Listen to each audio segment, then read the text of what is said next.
ষড় ঋতুর এই দেশে হেমন্তের সময়টা ফসল ঘরে তোলার, কিন্তু ফসল তুলে সঙ্গে সঙ্গেই তা ভোগ নয়, শস্য দেবতা মিশি সালজংকে যে ধন্যবাদ জানাতে হবে। তাই ধান, অন্যান্য খাদ্যশস্য, সবজি, মশলা, পানীয়, প্রাণী দেবতার উদ্দেশ্যে উৎসর্গ করা, তার প্রতি কৃতজ্ঞতা প্রদর্শন করা। ধন্যবাদের উৎসব, আর উৎসব মানেই আনন্দ। এরপর নিজস্ব আচার অনুযায়ী দেবতার উদ্দেশ্যে উৎসর্গ করা, তাকে ধন্যবাদ দেওয়া।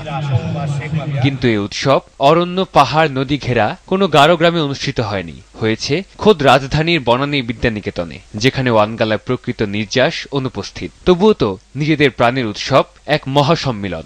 আমরা যারা ঢাকাতে থাকি, আমাদের সবার পক্ষে সম্ভব হয় না গ্রামে এই উৎসবটা পালন করার জন্য।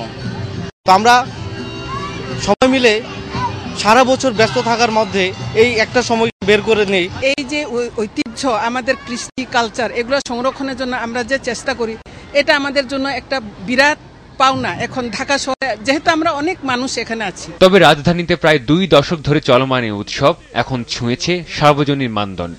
আয়োজক ও অনুষ্ঠানে আসা অতিথিদের প্রতিক্রিয়া এমনই। ষষ্ঠ দেবতা যে মিশি সালজং, তার নামে আমরা এই উৎসবটা পালন করে থাকি, আর কি এই অনুষ্ঠানটা করে থাকি প্রতি বছরে। আবারও প্রমাণিত হলো যে বাংলাদেশ সাংস্কৃতিক বৈচিত্র্য ও সাম্প্রদায়িক সম্প্রীতির দেশ। এখানে এসে আমি নিজে যেমন সম্মান বোধ করছি, তেমনি মানুষের প্রতি ভালোবাসা যেন আরো কয়েক গুণ বাড়লো।